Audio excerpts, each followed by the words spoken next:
Olá, amigas e amigos que acompanham a página Babel Cultural no Instagram e o canal O Importante é Saber no YouTube. Bom dia, boa tarde, boa noite a todos, conforme for a hora em que vocês forem assistir. Sejam todos bem-vindos à primeira edição do nosso Dueto, um espaço onde periodicamente nós vamos bater um papo sobre acontecimentos históricos e estaremos interessados também em conhecer os desdobramentos dos fatos sob o ponto de vista principalmente da cultura, porque este é o escopo do perfil da Babel Cultural. Nesta primeira edição, a gente vai conversar sobre a abolição da escravatura no Brasil. Esse espaço de diálogo foi idealizado durante uma conversa minha, Cláudio, da Babel, com o Léo, do canal O Importante é Saber. A Babel Cultural é um perfil no Instagram, tipo uma revista eletrônica. É um espaço onde a gente faz postagens basicamente ligadas a datas comemorativas, aniversários, fatos históricos. Tá? Então a gente faz publicações que têm a ver com datas e com conteúdos de literatura, cinema, música, humor, política. Então essa é uma nova experiência para a gente veicular em conjunto com o canal O Importante é Saber. Então vamos passar a bola para o Léo. Léo, bem-vindo ao nosso primeiro dueto. Obrigado, Cláudio. Bem-vindo ao nosso primeiro dueto. Amigos e amigas do canal O Importante é Saber, amigos e amigas da página Babel Cultural aí no Instagram. Realmente foi uma ideia aí já de ter umas 2 semanas que a gente começou a ter essa diretriz de fazer algo em conjunto e pesquisamos, verificamos todos os contextos históricos do mês de maio e nada melhor, né, de que trazer um pouco à tona aí, né, o dia 13 de maio de 1888, uma data tão importante para o Brasil e infelizmente já tão esquecida, né? A gente trazer um pouquinho disso aí é muito importante. Mas antes disso eu vou trazer um pouquinho do canal Importante é Saber para os amigos, né, da Babel Cultural, que não tem a oportunidade de conhecer ainda o Importante é Saber. Trata-se de um canal no YouTube que eu criei em dezembro de 2020, ele é bem recente, né, um bebê, só tem 5 meses de vida. E nele eu procuro trazer, né, um pouquinho de indicações literárias. Eu sou professor de História, estou finalizando também a faculdade de Geografia, também quero dar aula de Geografia. Então, assim, estimular a leitura sempre foi o principal foco do canal Importante Saber. A gente sabe que, infelizmente, hoje em dia a gente vê muitos alunos aí que saem do caminho da escola para se perder nas drogas, se perder na violência. E eu conseguindo com o meu canal indicar um livro, trazer o hábito da leitura para dentro de uma casa que seja, eu já me sinto como vitorioso. Só que o canal Importante Saber é um pouco mais do que isso. Procuro também trazer temas polêmicos, temas de relevância social, temas políticos também. Eu acho que a gente tem que, às vezes, falar um pouco de política, não fazendo campanha política para candidato A ou candidato B. O intuito do canal Importante Saber não é esse. Mas, de uma forma geral, trazer um contexto histórico da política e uma análise social do que está acontecendo hoje no Brasil. Esse é o foco do canal O Importante é Saber. E já entrando no tema, para a gente fazer um vídeo mais dinâmico para vocês, a gente vai falar hoje, conforme eu já mencionei lá atrás na apresentação, da questão da abolição da escravidão no Brasil, né, todos os seus reflexos, o que aconteceu, o que ainda pode vir a acontecer em decorrência desse evento, que é um evento de trato contínuo, que deixou marcas que muitas delas ainda não foram totalmente assimiladas e curadas, né? Mas voltando um pouquinho no tempo, vamos trazer aí, nesse primeiro momento, um contexto histórico, né? Voltar aí a 1500, a descoberta do Brasil, lá em 22 de abril. E nesse primeiro momento, a gente fez uma divisão cronológica, né? E pegando essa questão dos anos, para facilitar um pouco o entendimento de vocês do tema, a gente tem aí de 1500 a 1530, basicamente, né, o fornecimento de mercadorias por escambo, né, com os indígenas. A gente vê muito nos livros escolares, né, aqueles desenhos dos portugueses com espelho, com bússola, com vários materiais, né, dando ao indígena em troca de pau-brasil, eventualmente de ouro, de pedras preciosas, enfim, toda essa troca, né, que acontecia nesse período. E a partir de 1534, a gente tem aí a implantação das capitanias hereditárias, o cultivo da cana-de-açúcar no Nordeste brasileiro, muito forte, né? E aí surge uma necessidade efetiva de uma mão de obra. A cana-de-açúcar ela é complexa, o cultivo dela e o pós, né? Pós-colheita, o gerar o açúcar, ele tem toda uma questão muito técnica e que requer mão de obra. Então aí surge a necessidade. Quem vai fazer esse serviço, né? O português começa com a mão de obra indígena escravizada, né? Ainda não se tinha nesse primeiro momento a escravidão, o negro da África vindo para o Brasil trabalhar, né? E a gente tem até 1550 a utilização efetiva da mão de obra indígena escravizada. A partir de 1550, a gente tem a chegada dos primeiros negros, né, dos africanos escravizados, que vêm para trabalhar até a morte, infelizmente, em péssimas condições, num trabalho hostil, num trabalho que muitas vezes levava até mesmo à morte. Não se tinha uma preocupação com a segurança do trabalho, uma questão de um EPI adequado, não se existia isso naquela época. Então, esse negro que vinha além-mar, ele vinha para trabalhar até a morte. A única preocupação do português era que ele se pagasse. E para ele se pagar, ele tinha que trabalhar pelo menos de 13 a 16 meses. Quando ele passava dos 16 meses de trabalho, ele se considerava pelo português pago. Então, a partir do 16º mês, né, tudo que ele viesse a gerar já era lucro. Infelizmente, era essa a visão que a gente tinha na época. E a partir de 1550, ele efetivamente começa, né, a prestar esse serviço aqui em terras brasileiras. Só que a gente tem um outro evento muito interessante. Em 1570, já surgem as primeiras legislações proibindo a escravidão do indígena no Brasil. Então a gente já tem aí o começo da mudança do foco, né? Do escravo indígena para o escravo negro africano, que aos poucos passa a ser maioria. Foi uma mudança gradual, não foi algo de um momento único, né? Até porque no Brasil, como os dias de hoje, não basta ter uma lei, né? Mesmo com a legislação que proibia a escravização do índio, a gente ainda tinha essa prática no Brasil, mesmo que escondida, mesmo que fora das regras estatais, até porque o custo de um escravo indígena ele era 1/3 do preço do escravo africano. Então, economicamente, era muito mais vantagem, naquele momento ainda, a gente ter o escravo indígena trabalhando aqui em terras brasileiras para os proprietários desse escravo. Só que também voltando, né, à questão dos livros escolares, lá do ensino fundamental e do ensino médio hoje em dia, a gente tinha essa questão muito importante, né, da suscetibilidade do índio às doenças que, porventura, o próprio português, os próprios europeus acabavam transmitindo a eles. Então, a gente tinha aí muitas mortes de indígenas por conta de varíola, gripe, sarampo, doenças simples para eles que já tinham anticorpos, né?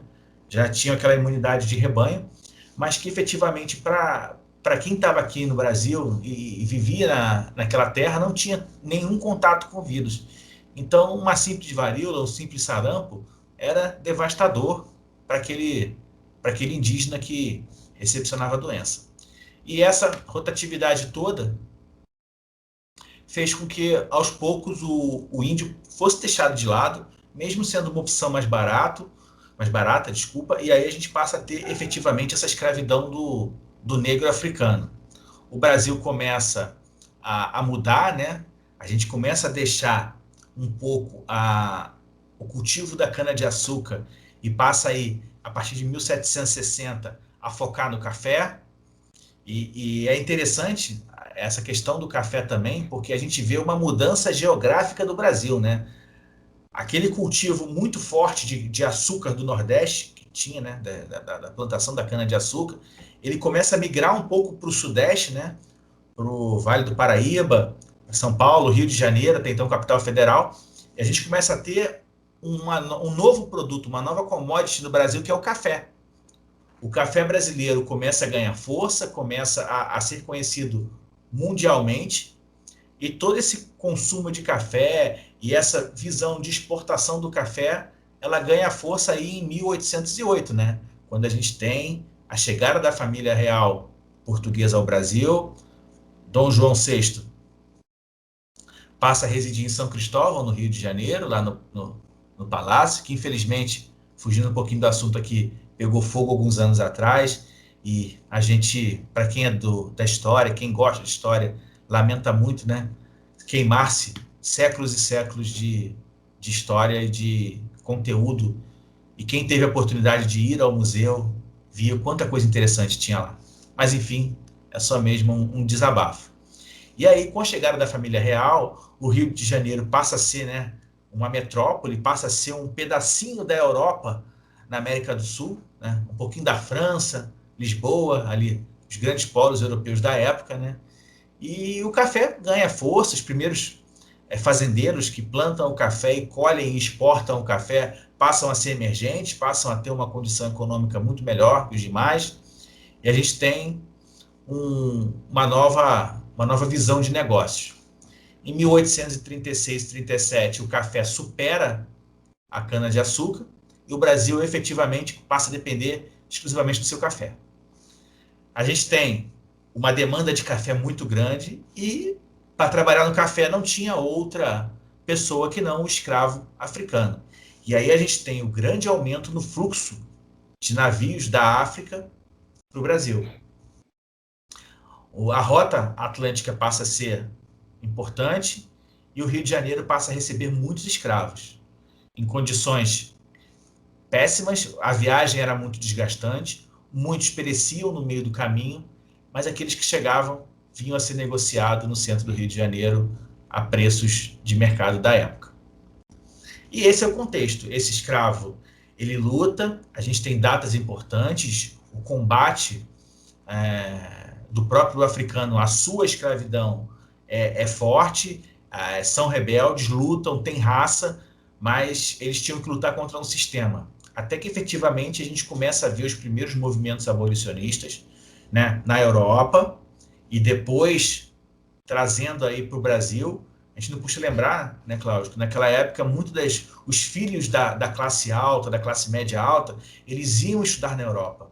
A gente não tinha no Brasil escolas de formação, não tinha ainda aquela condição de educar de maneira global uma criança, um adolescente. Então, essa criança, esse adolescente, ele ia para a Europa para estudar, se fosse em Portugal, fosse na Inglaterra, fosse na Espanha, depois ele voltava para efetivamente assumir, né, o controle dos negócios da família e ser o pilar daquela família aqui no Brasil. E essas pessoas, quando elas vinham regressavam para o Brasil, elas regressavam completamente mudadas, né? A pessoa que ia para a Europa não era a mesma pessoa que voltava para o Brasil. A mente já era outra, o contexto era outro, e muito do movimento abolicionista do Brasil, ele surge dessas pessoas que acabam voltando com outra mentalidade, além, claro, da pressão da Inglaterra, da pressão política para o Brasil abolir a escravidão.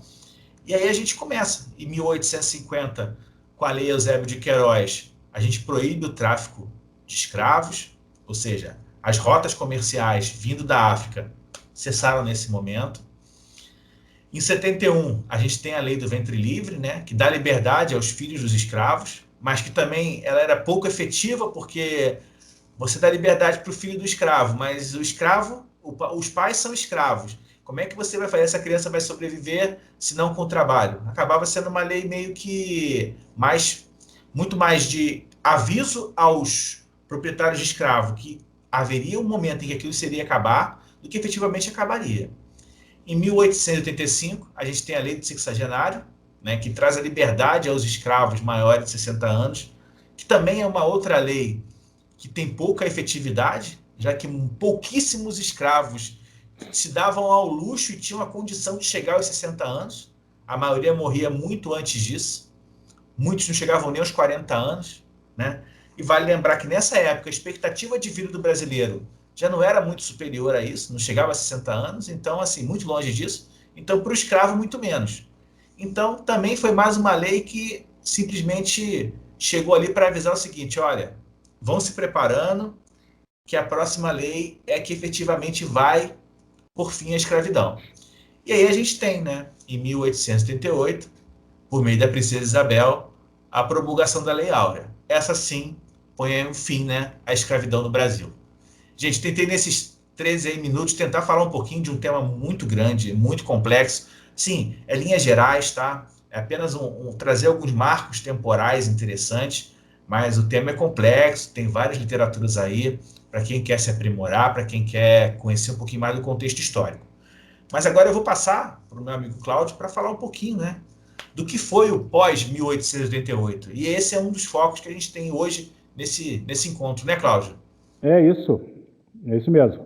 Então, às 3h15 da tarde, do dia 13 de maio de 1888, a Princesa Isabel assinou a Lei Áurea, e a lei tinha 2 artigos.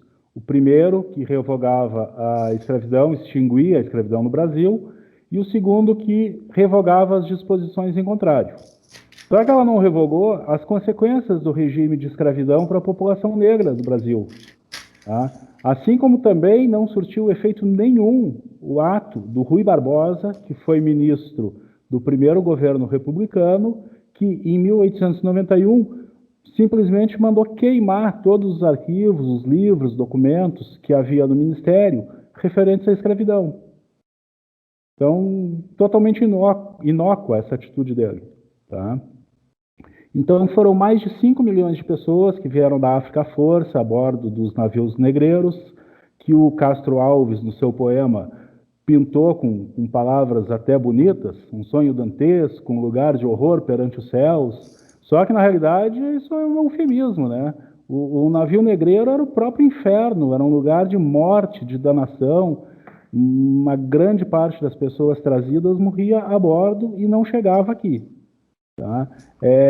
A atmosfera desses navios foi descrita por um autor, eu cito depois no final, eu vou dar as referências da bibliografia que a gente consultou aqui. Era improvável que alguém pudesse sobreviver num ambiente daqueles, tá? Que pudessem viver ali seres humanos. E era exatamente isso, eles não eram tratados como seres humanos. Foram tratados como bestas, como animais, como qualquer coisa, menos como pessoas. Tá? A mão de obra dos negros foi a mola mestra da economia, foi o que tocou a economia nacional. Foram os ombros, as costas, os braços e as pernas do negro que sustentaram o Brasil colônia.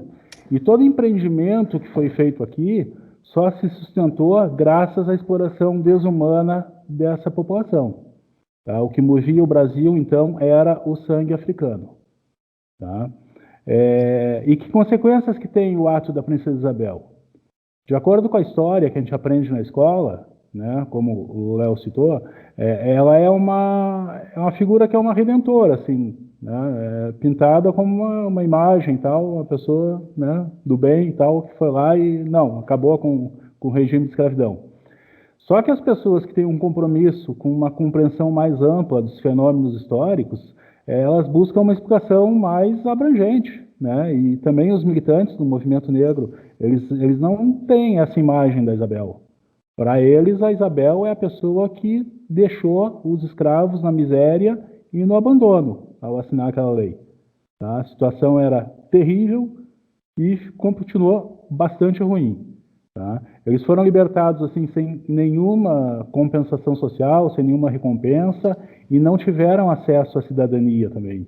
Não havia políticas educacionais, não havia políticas agrárias, eles não tinham acesso à instrução, conhecimento, nada que pudesse proporcionar alguma possibilidade de ascensão social. Tá? E essa situação, ela se perpetua. Tá?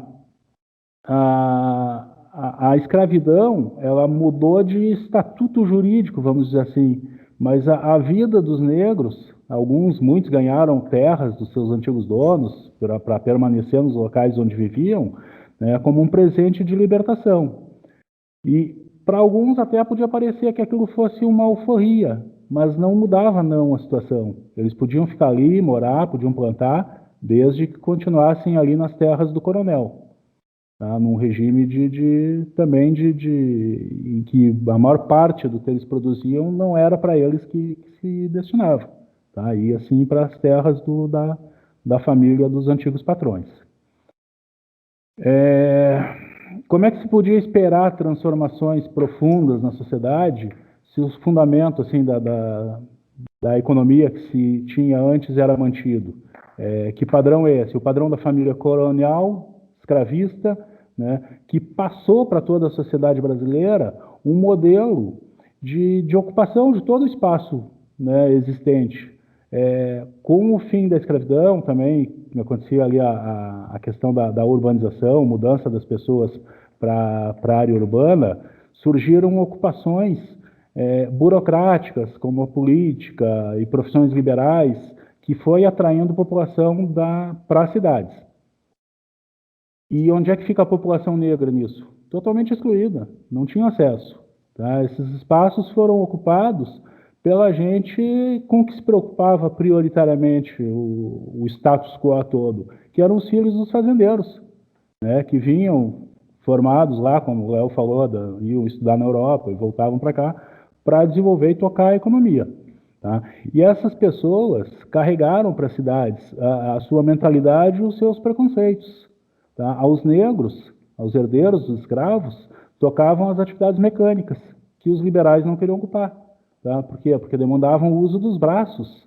E a ocupação que eles buscavam era a que tivesse que ocupasse a sua inteligência, tá? A sua imaginação, a sua criatividade, não o trabalho braçal. Então, passado assim, há mais de um século, quase um século e meio da libertação dos escravos, o que a gente tem? O Brasil não acertou as contas ainda com o seu passado. A gente tem uma grande dívida social, existe uma grande dívida histórica com a população afrodescendente. O Congresso felicitou lá o Rui Barbosa quando ele mandou queimar os arquivos, mas ele não eliminou os vestígios da escravidão da vida brasileira, da vida nacional. Tá? Então, acho que o comentário aí para a primeira parte é esse aí, Léo. É verdade, Cláudio. Eu vou fazer uma intervenção até complementando o que você falou, só que a gente vai dividir esse vídeo, gente, em duas partes, porque o tema, conforme eu falei no começo, ele é complexo, ele é longo, e a gente tentou, de todas as formas, sintetizar aí ao máximo possível. Então, eu estou parando essa primeira parte do vídeo. Vocês se esperem um pouquinho, que a gente já vai ter postado novamente a segunda parte em breve. Continue acompanhando esse projeto, que tem tudo para dar certo. Tá bom, gente? Obrigado a todo mundo aí. Obrigado, Cláudio. Vamos ficar por aqui nesse primeiro momento, mas a gente volta trazendo aí a segunda parte dessa conversa, que tenta, de alguma forma, trazer um pouquinho de conhecimento, um pouquinho de capacidade de reflexão do que aconteceu com a escravidão no Brasil.